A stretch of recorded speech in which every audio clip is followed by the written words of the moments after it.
The barbarian armor set was never found anywhere near the jungle tribe that supposedly made it. Instead, its 3 pieces sit locked inside identical stone labyrinths on opposite ends of Hyrule, each one handed out by Sheikah monks who belong to an entirely different culture. That kind of careful, deliberate placement raises an uncomfortable question about who really decided how this tribe would be remembered, where it was found. You do not find this armor anywhere near the people who made it. Not close, not adjacent, not even on the same side of Hyrule. The barbarian helm sits inside a stone labyrinth on an island off the coast of Akkala. The barbarian armor waits in a maze buried deep in the Gerudo Desert. The leg wraps are locked in a third labyrinth cut into the frozen cliffs of Hebra. 3 pieces of the same set, 3 opposite corners of the map, and exactly 0 of them anywhere near the jungles of Faron. That is the part that should bother you. Every item description for this set says the same thing, crafted by an ancient, warlike tribe from the Faron region, not Akkala, not Gerudo, not Hebra, Faron. The armor tells you flatly where it comes from, and then the game puts it everywhere except there. You do not stumble onto this gear in the jungle its makers called home. You earn it 1,000 miles away, at the bottom of a shrine trial, handed to you by a Sheikah monk who has nothing to do with Faron at all.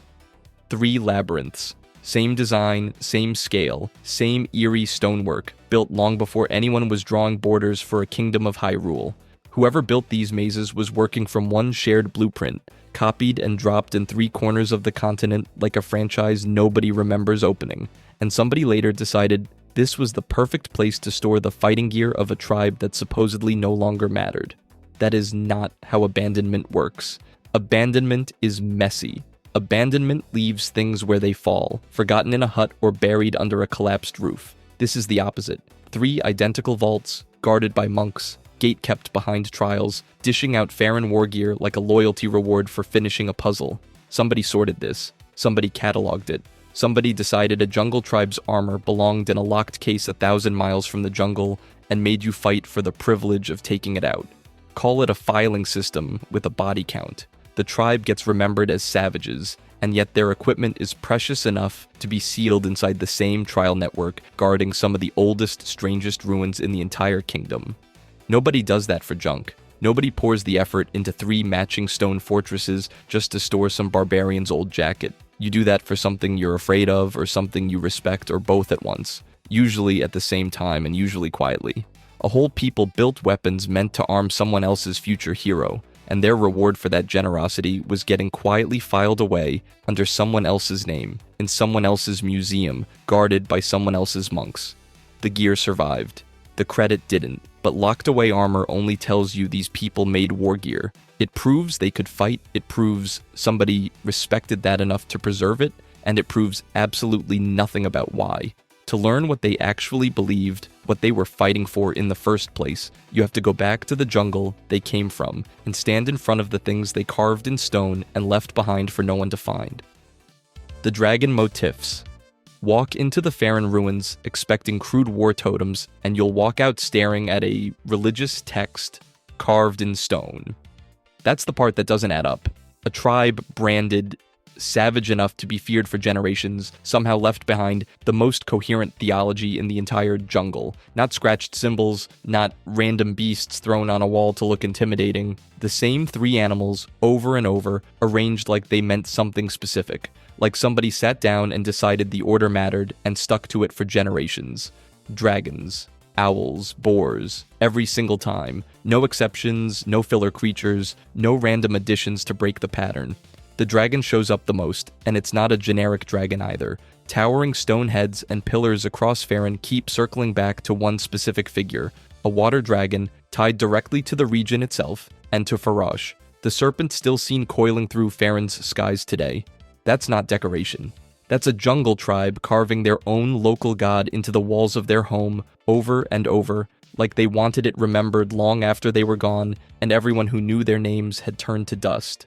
And the stones themselves prove something else entirely. They're cracked, sunken, swallowed by root systems that take centuries to grow that thick. This isn't recent construction, this predates the current kingdom. It predates the Sheikah Shrine Network, the most ancient technological system Hyrule officially recognizes as old. Whoever built this was already gone, before ancient history even started keeping notes on anybody.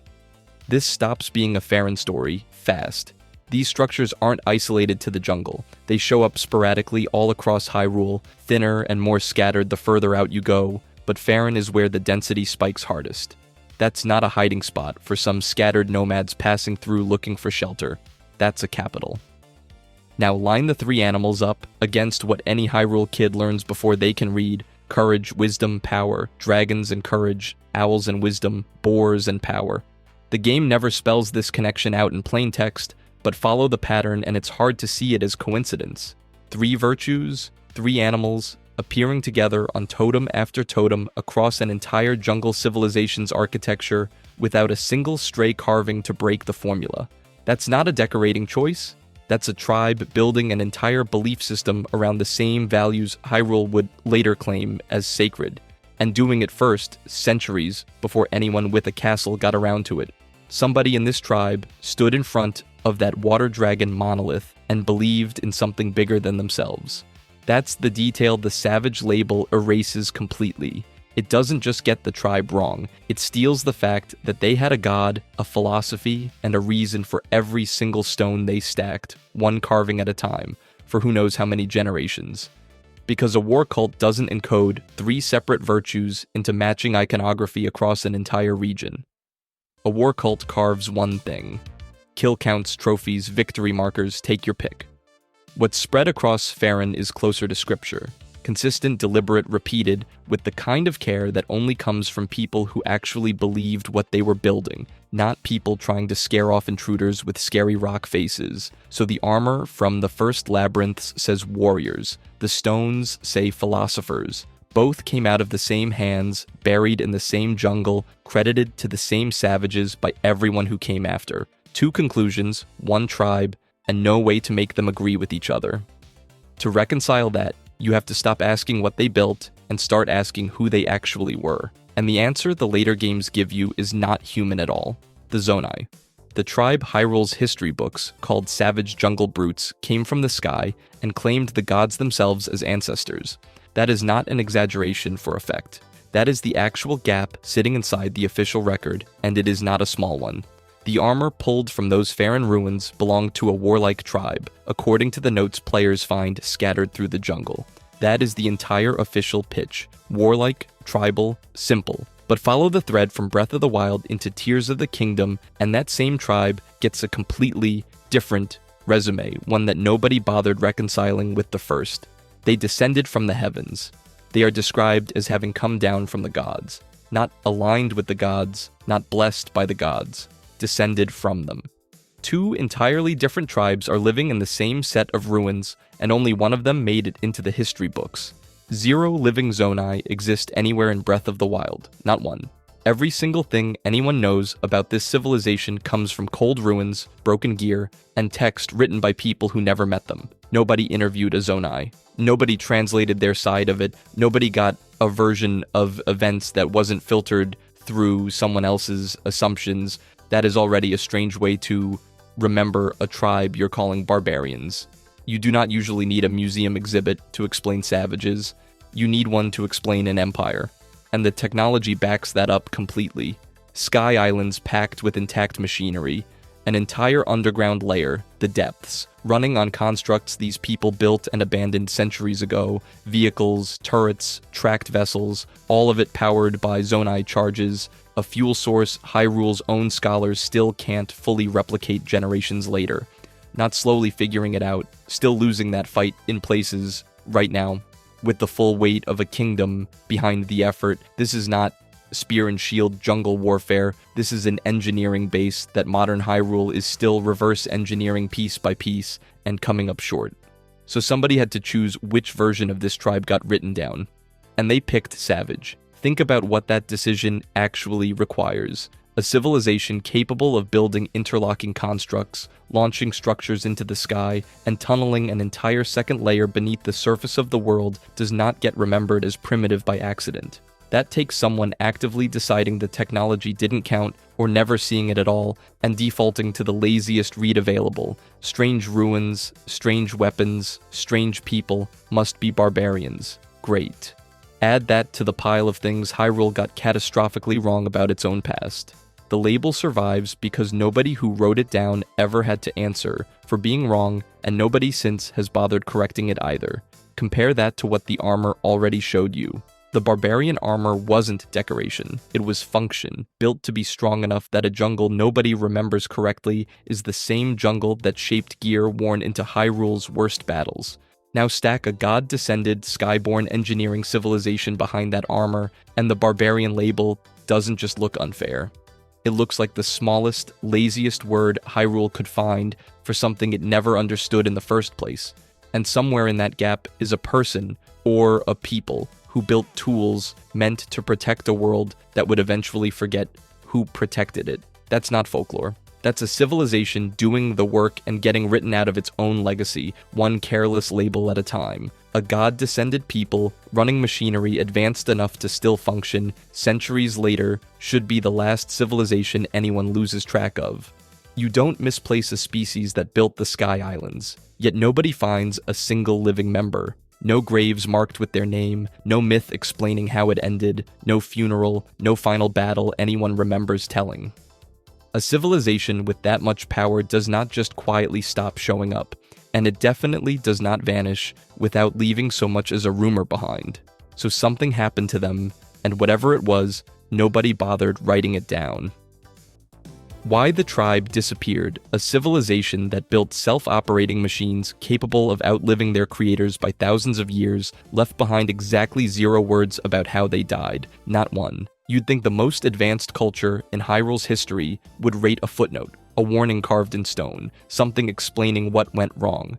Instead, you get silence so total, it starts to feel less like an accident and more like a decision somebody made on purpose.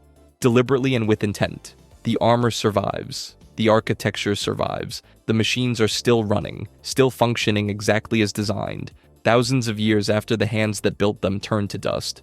What doesn't survive is a single sentence explaining what happened to those hands. Everything they touched outlived them. Every wall, every weapon, every piece of tech they left behind is still doing its job right now somewhere in that jungle. The story of how they stopped existing did not make the cut. The official version, to the extent one exists, is a shrug. Breath of the Wild states plainly that this jungle tribe vanished suddenly, many thousands of years before Link ever wakes up in that cave. That's it. That's the whole account. No cause of death, no mass grave, no founding myth about the day the Sky People went quiet, no oral history passed down to explain it, just a timestamp and an empty space where an ending should be. Walk through Faron's ruins and you're surrounded by evidence of a people, crumbling walls, scattered relics, structures too advanced to belong to anyone Hyrule remembers building. What you're not surrounded by is a single grave marker. 0 burial sites, 0 memorial stones, 0 oral tradition passed down through Hylian culture explaining who these people were or why they stopped being anyone at all. Compare that to literally any other fallen civilization in this world, and the gap gets uncomfortable fast. Every other lost culture gets a legend, a villain, a moral, something. This one gets a blank space where the legend should be, and it gets stranger the deeper you go.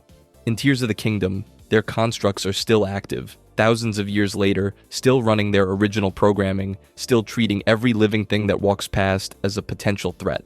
That's not decayed technology limping along on fumes. That's a functioning system with no one left to maintain it, no one left to explain it, and no one left to shut it off. The machines didn't die with their makers. They just kept working, alone for millennia, guarding secrets nobody's left to claim, executing orders nobody's left to give, forever to nobody in particular. Nobody talks about how unsettling that actually is.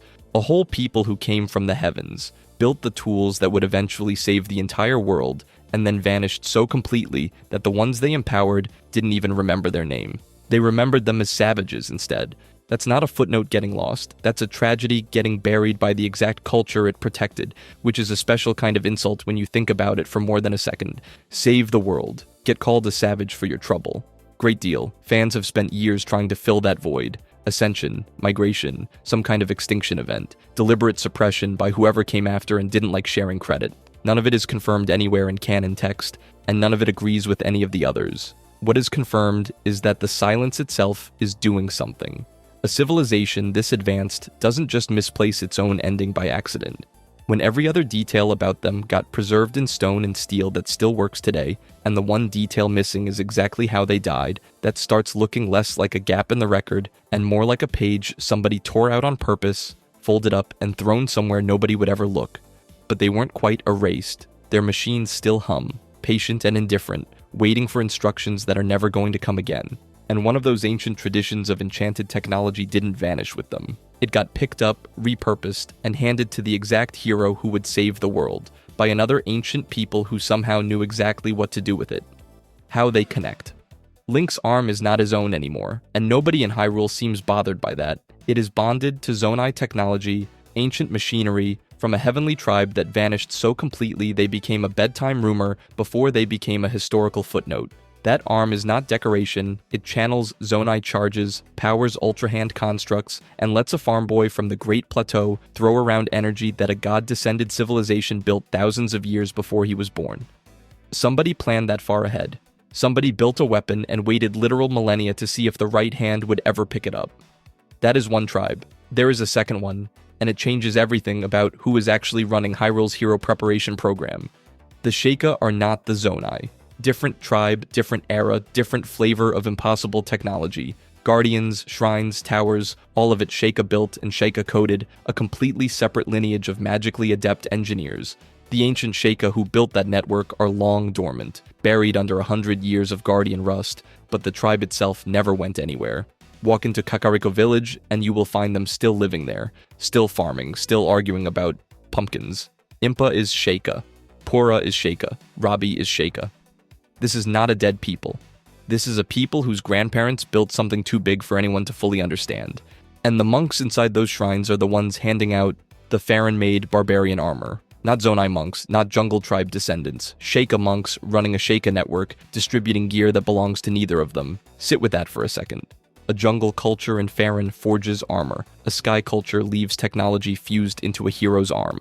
And a third, entirely separate order of ancient engineers ends up as the middleman, curating both legacies and quietly parceling them out through trial labyrinths built specifically to test one guy. That is not a coincidence. That is logistics. Two ancient civilizations, two completely different skill sets, one built on heavenly energy and metal, one built on jungle craft and blessing.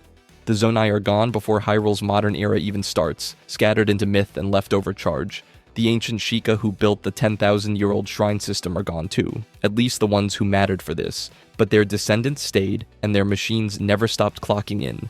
Guardians still activate, shrines still test, Zonai devices still hum in the depths. The original builders are dead, or dormant, or scattered into myth, and the machines never got the memo. That is the part fans skip past when they treat Faron's tribe as a side quest footnote. It was never a solo act. It was never one lonely culture, leaving gifts in a cave and hoping for the best. The Zonai fused their science directly into the body of the destined hero. Somewhere down the line, the Sheikah took custody of the Zonai's leftover systems, the Zonai's implied blessing, and apparently the barbarian tribe's finest armor, and built an entire monastic network just to make sure it all reached the right person eventually. Nothing in canon spells out exactly how that handoff happened between the two tribes, but follow the pattern. That is not scattered debris from dead cultures. That is a chain of custody handed down across an unthinkable stretch of time, tribe to tribe to tribe, until it lands on one kid with a sword. And that reframes everything Section 4 left as a dead silence. The disappearance was not an ending, it was a handoff. A civilization does not encode its highest achievements into shrine trials and a hero's own arm by accident. They knew they would not be there to finish the job themselves, so they built systems that did not need them to finish it. Somebody loved this world enough to disappear from it on purpose, leaving nothing behind but tools aimed at a single future stranger. So the canon gives us relocated gear, encoded theology, a god-descended origin, a scrubbed ending, and a torch passed to the hero. That's a lot to build on, and there is plenty already stacked on top of it. The question is, how much of that stack is actually load-bearing, and how much collapses the second you check it against the games? Where theories overreach. Every serious fan theory about this tribe gets the easy part right and the hard part wrong, and that split tells you more than the theories themselves. The easy part is the shape. Prehistoric, based deep in Faron, feared for their aggression, wrapped up in dragon worship, and responsible for armor that makes you hit harder in a fight. All of that holds up. It is written into ruin plaques, stitched into item descriptions, backed by the ages of the structures themselves. Nobody is inventing the jungle. Nobody is inventing the war reputation. That much is solid ground, and it is the part every video gets right without trying very hard. Because honestly, it is hard to mess up. The hard part is everything after that. The moment a theory tries to say exactly who they were, exactly when they vanished, or exactly how they connect to some other named group in Hyrule's past, it stops reading canon and starts writing fan fiction with a straight face. Some of the most popular videos on this tribe will tell you they are secretly an older race in disguise, or a hybrid offshoot of something else entirely. That claim gets built on nothing sturdier than a similar silhouette and a shared vibe around ancient power. No book confirms it, no dialogue confirms it. The resemblance is real. The connection is invented, and invented is doing a lot of heavy lifting in that sentence. Same problem with the timelines. Fans love lining this tribe up against the calamity cycles, against the founding of Hyrule, against the rise of later civilizations, like there is a master calendar somewhere that nobody has found yet. There isn't. The games give you a jungle, a warning, some armor, and a disappearance measured in thousands of years, not a specific date stamped on a specific war. Everything more precise than that is a fan drawing lines between dots that were never meant to connect. 0 of those dots come with instructions. And look, the instinct makes sense. People want a name they can say out loud. They want a year, a war, a family tree, something that fits cleanly next to every other faction already mapped out in this world. That is not a flaw in the fans. That is just what humans do with a gap. We would rather have a wrong answer than an empty one, and honestly, fair enough. But that is the exact same move Hyrule made 3,000 years ago. A civilization descended, built weapons out of dragon bone, taught a bloodline to survive a war they would not live to see, and vanished before anyone thought to write down who they actually were. Hyrule didn't sit with that gap either. It filled it with the laziest word available: savages. One syllable doing the work an entire history should have done, and it stuck for 3,000 years, while their gear kept saving the exact people repeating it. Great, add that to the list. The theorists chasing a tidy identity, and the historians who slapped on a slur are doing the identical thing. Both are taking something too vast to summarize, and forcing it into a box small enough to file away and stop thinking about. One box is cruel, one box is loving. It is still a box, and it still isn't the truth. Neither one gets you any closer to who they actually were, and both of them say a lot more about the people doing the labeling than the people getting labeled. So here is the honest read, the one that doesn't need a name or a date to land. They came from somewhere beyond this land entirely. They built the armor that armed the heroes who ended a calamity. They were vast enough to leave ruins across an entire region, and specific enough to leave a jungle that still remembers their shape, down to the plants and the layout of the ground itself. And then they left before there was anyone left behind to record who they really were. So the record filled itself in with a lie, and the lie outlived the truth by 3,000 years. Not a footnote, not a fluke, just a civilization that ran out of witnesses before it ran out of legacy. They were never a footnote waiting to be added to Hyrule's story. Hyrule is the footnote sitting on top of theirs, written by people who never knew what they owed. They didn't disappear from history, they were the history, standing there fully formed before anyone showed up with a pen. If you enjoyed this video and want to see more, click the video on the screen now.